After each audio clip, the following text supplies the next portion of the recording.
Today on Larry King Now, the self-proclaimed professional geek, Wil Wheaton. Being a geek is not about what you love, it's about the way that you love it. When we made Stand By Me, we all knew that Stand By Me was going to be something special. We all just felt it on the set. I don't think any of us were prepared for it to become what it became. After Star Trek, you left the business. I did. By the time I was 18, I felt like I'd never had a childhood and I'd never been able to make my own decisions about my life. On the Wil Wheaton Project. The Wil Wheaton Project is a show that we developed with Sci-Fi, and it's sort of like talk soup for nerds. Plus. So my friends designed a game called Cards Against Humanity, which is called a party game for horrible people. I'm in that game. And you're in it. There's a card in that game called The Shambling Corpse of Larry King. That's all next on Larry King Now.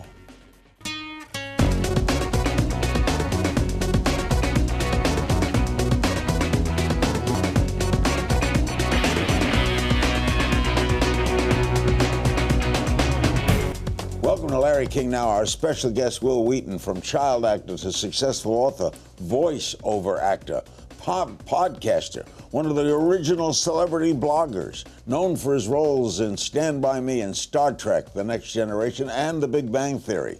The creator, producer, and host of the award-winning web series Tabletop, currently in its second year, and he'll be hosting the Wil Wheaton Project, premiering Tuesday at 10 p.m. on the Sci-Fi Network. How do you keep so busy? You know, I didn't realize that I was so busy until you said all that. I feel like I need to go lie down. We're going to go talk about the Wil Wheaton Project a little later. You have a successful blog. Are you one of the forefathers of blogging? I think so. What led you to blog?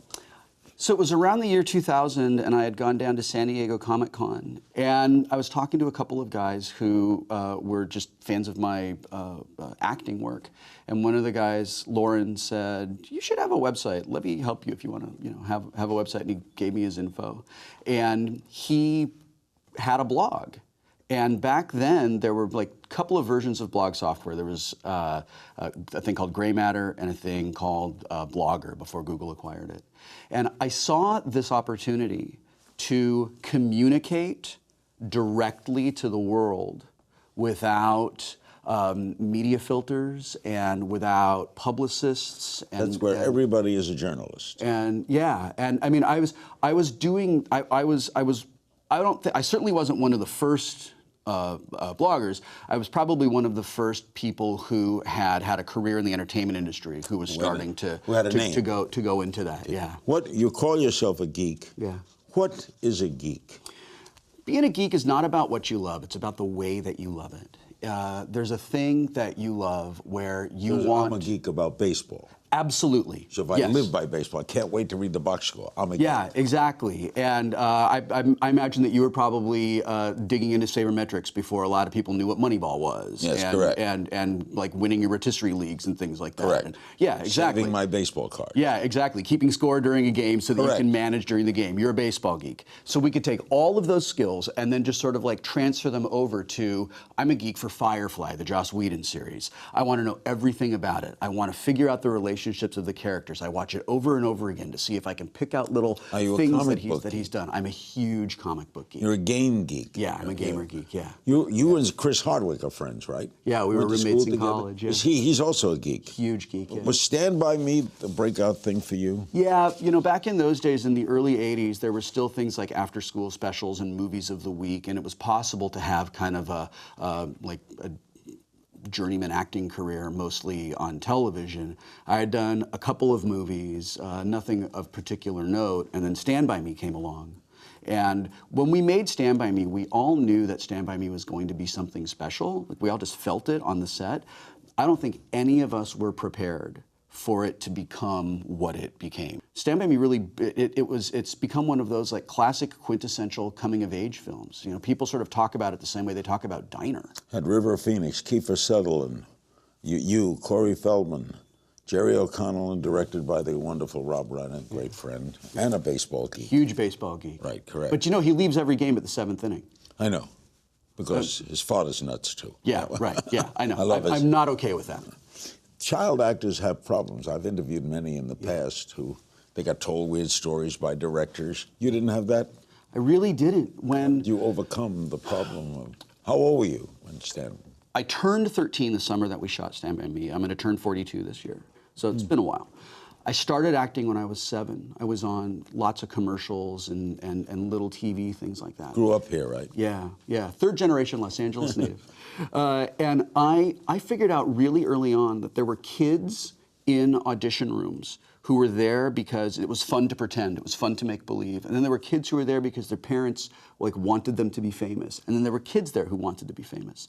And those 3 sorts of groups of people stayed the same all the way through, all the way up until we were teenagers. And the kids that ended up having real problems were the kids that weren't doing it because they loved the art, and they weren't doing it because they loved the make-believe. They were sort of doing it because it was kind of thrust upon them. Was River Phoenix one of those kids?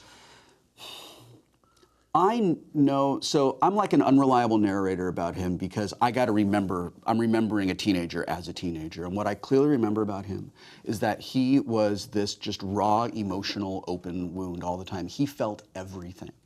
And it's what made him such a wonderful, wonderful actor.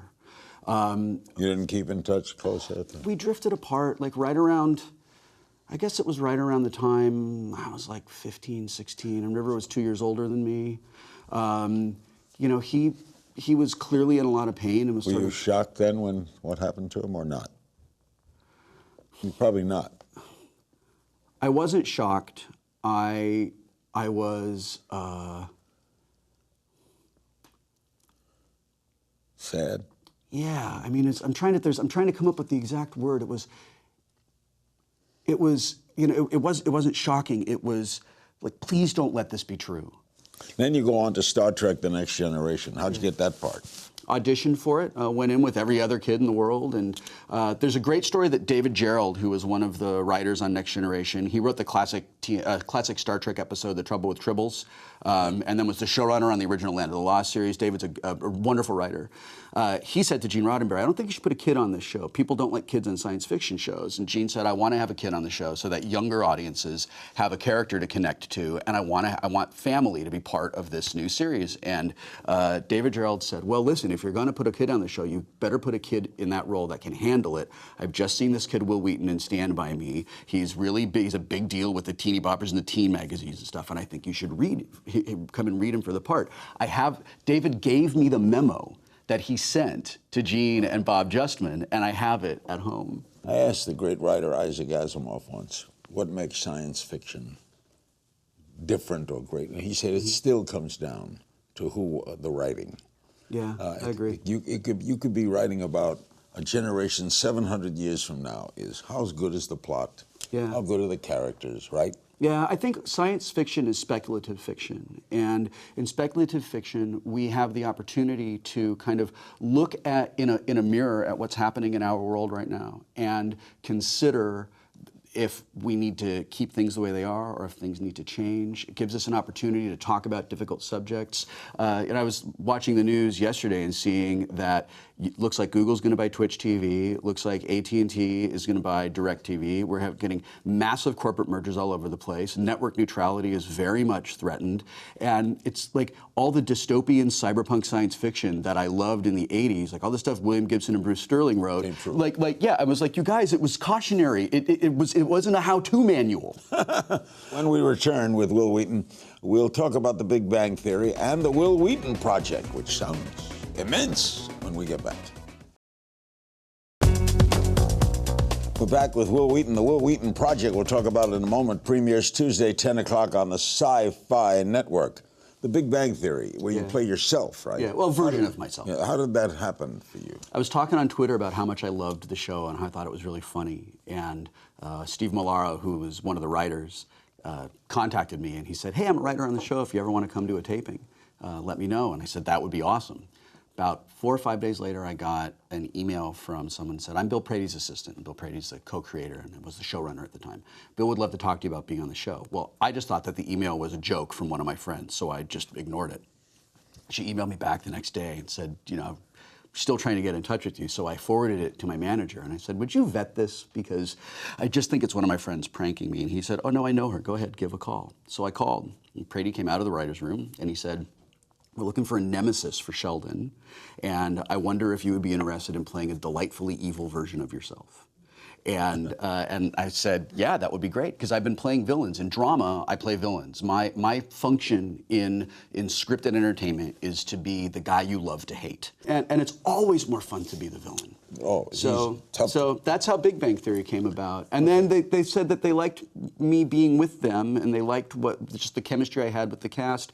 So they wrote the character a little bit to make him a little less evil, and make him sort of an ally to Sheldon. I still call him Evil Wil Wheaton. Now, what's the Wil Wheaton Project? The Wil Wheaton Project is a show that we developed with Sci-Fi, and it's sort of like Talk Soup for nerds. So we collect all of the things that I love in genre entertainment, sci-fi, TV and movies, and horror, and fantasy, comic books, the weird stuff that we love on the internet. We put it all together in a half-hour show where I'm setting up clips and making jokes about the clips, and we're celebrating the things that we love, and then we're sort of mocking the paranormal reality shows that really need to be mocked.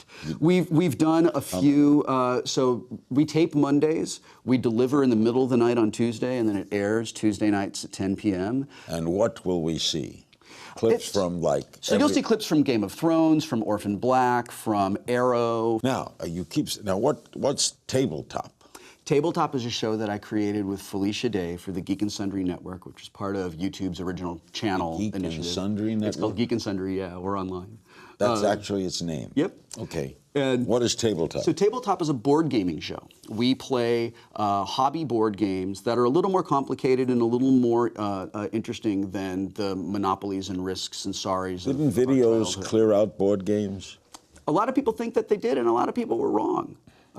We get together with our friends from the entertainment industry, and we play a board game every episode. And it's sort of like Dinner for Five meets Celebrity Poker with a board game instead of a poker game. And what we have found is that there's a renaissance happening right now in tabletop gaming. And I think that tabletop is part of it, because we have created a show that lets gamers show their non-gaming partners, this is why I play games. This is why we love to play games. This is what the experience is like. And they watch the show together and get excited about the games that they've seen. Isn't that against the move toward violence? Video games, gunshots, army games, baseball, football games. I see my kids, and they're 15 and 14. Yeah. I haven't seen them play a table game. I've seen them video game. Yeah, sure. All they do is video games. Right. So there are plenty of kids that are really into the video game world. And one of the things that we do with Tabletop is parents sit down with their kids, watch an episode of the show, and hopefully it gets the kids interested in that experience of sitting at the table and spending time together rather than being immersed in a video game. And the two things can exist side by side. They scratch different itches. But I have heard over the last 2 years from literally tens of thousands of people that Tabletop reinvigorated their relationships, their family time, things like that, because they're getting together to play games. I'll have my kids watch it. Cool. I'm in a lot of those games. Yeah. I'm a question in some of those games. So my friends designed a game called Cards Against Humanity, which is called a party game for horrible people. And it's a dirty, offensive, like delightfully offensive game. I'm in that game. And you're in it. There's a card in that game called The Shambling Corpse of Larry King. More with Wil, I think, right after this. We're back with Wil Wheaton. The Wil Wheaton, he's got so many things, hoops in the fire, so to speak. The Wil Wheaton Project premieres Tuesday, 10 p.m. Eastern on the Sci-Fi Network. In an interview with the late Roger Ebert, yes, at the age of 10, you said you were a weird and a cynic. Mm-hmm. You felt that at 10? Yeah. Yeah, I think that I remember that interview. It was promoting a movie called The Buddy System, and I had been around the entertainment industry enough that would have been about 1982, and just seeing like kind of bad behavior being rewarded and good people sort of being passed over and sort of like squished by the system. And it was so upsetting to me to see that. I had been raised by my parents, who are idealists, that good things happen to good people and bad people are held accountable for their things. And when I saw that not happening, I definitely became cynical about it. Understandable. But I was weird. I mean, I was not good at the things that seemed to matter to kids. I wasn't athletic. I wasn't particularly outgoing. You were a rebel? Well, I mean, a little bit. I loved to listen to music. I loved to write computer programs. I loved reading. You were alone a lot. I loved, yeah, and it was just, I've always been kind of shy and a little weird. After Star Trek, you left the business. I did, yeah. Why? By choice? By choice, yeah. Because? Because I had spent my entire life in it, and by the time I was 18, I felt like I'd never had a childhood, and I'd never been able to make my own decisions about my life. So when I had an opportunity to do that, I left. I needed to see if it was going to be possible for me to have a life outside of acting. And you did. And I did. I went and worked for NewTek in Kansas. I helped develop the Video Toaster 4000. I worked in the marketing department for a couple of years. And then I found out that I actually really did miss acting. Came back to Los Angeles and went to a 5-year Meisner program and was only in school for that entire time. And then after that, started working again, and that's when I started writing, and that was right around the time that I started publishing books. Now we have blogging, podcasts, social media. Can you predict tomorrow? You know, if you had told me right before Twitter started that it would be what it is today, I never would have believed it, ever. I think that a lot of people are sort of trying to reinvent the wheel. Everybody's trying to recapture that. I read this morning that the Winklevoss twins think that Bitcoin's going to be bigger than Facebook. I'm not That's entirely... money, right? Bitcoin's no money. Yeah, I'm not entirely sure that I believe that. What I imagine is going to happen soon, especially if network neutrality continues to be tell me about that. You're vocal. What is net neutrality? Network neutrality is a principle that all internet traffic is delivered equally, that nothing is prioritized over anything else. Some of the big ISPs, and the Comcast, Verizon, AT&T, Time Warner, want to allow companies to pay to prioritize their traffic over other people's traffic. So if, for example, your show is coming up, you know, on Hulu, and here comes somebody else who wants to compete with you, if they pay and you don't, the quality of your stream is degraded, and your viewers don't get to see it as clearly and as efficiently as someone else does. A really good example of this is years ago, Google tried to create Google Video to compete with YouTube. And YouTube was just better. It was a better platform. It was better coded. It looked better. And because everything was treated equally, the way that Google threw money at it was to buy YouTube and make YouTube awesome and retire Google Video. And it was the marketplace of ideas working and surviving.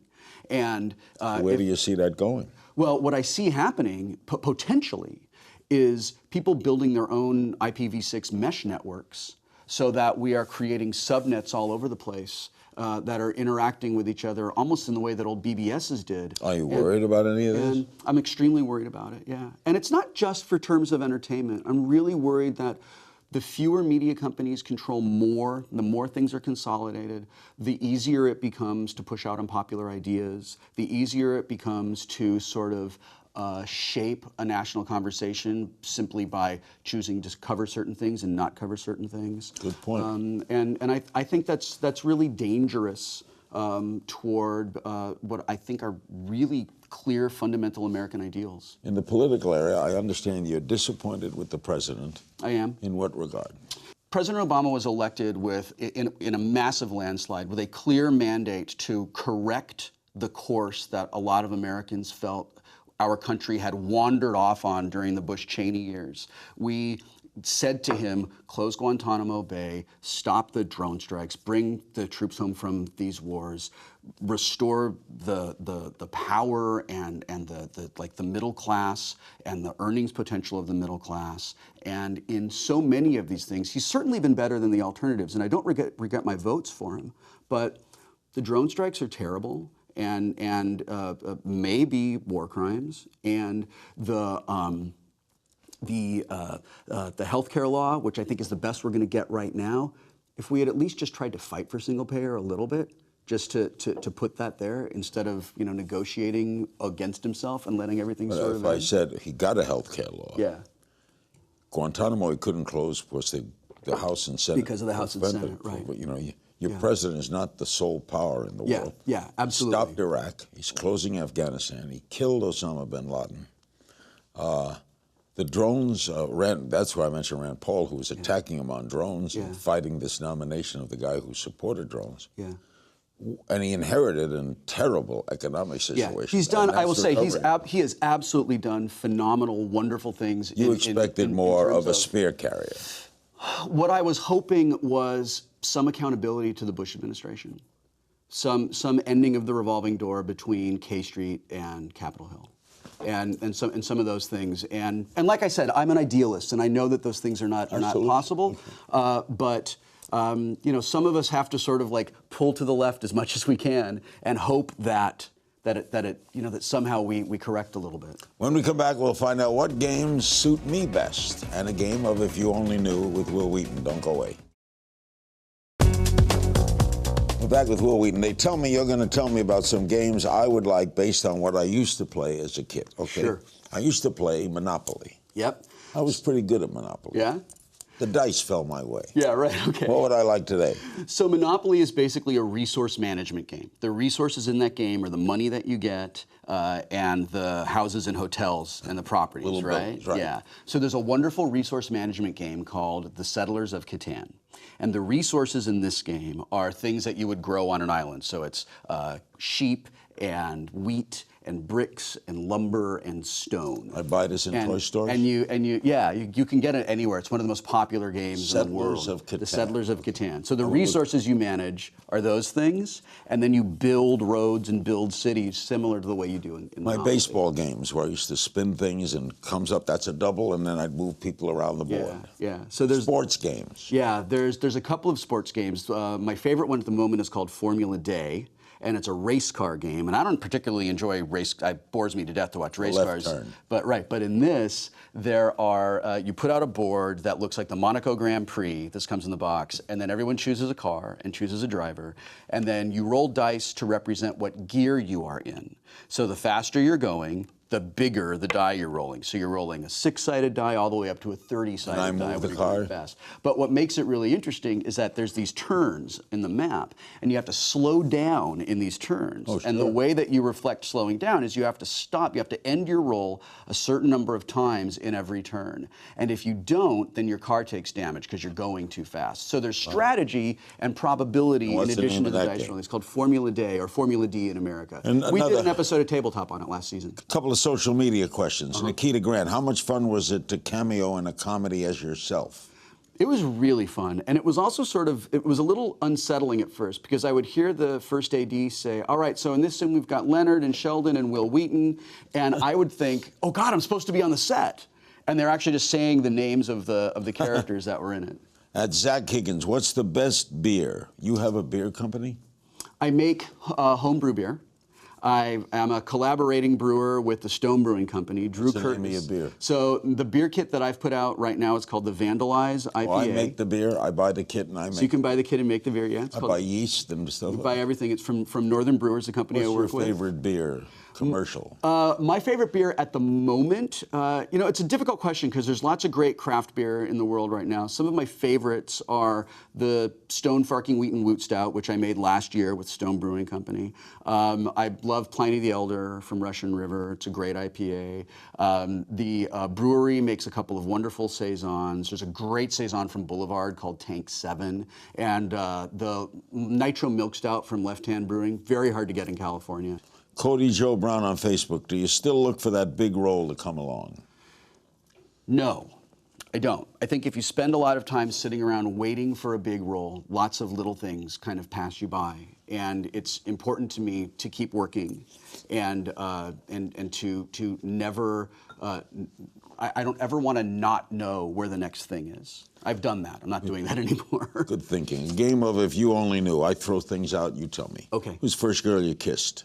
The first girl I kissed, I can't remember her name, but it was at the Sundance Institute. I was there when I was 13. It was Utah? It was right after Stand By Me, and back then Sundance was a workshop for filmmakers, and there was a scene that I was in, and the character I was playing kisses a girl in the scene. That was your first That kiss? was my first kiss, and the girl was really sweet, and but I remember just feeling like, this sucks. Like, it's my first kiss, and it's for a movie. It's not even real. Favorite board game of all time?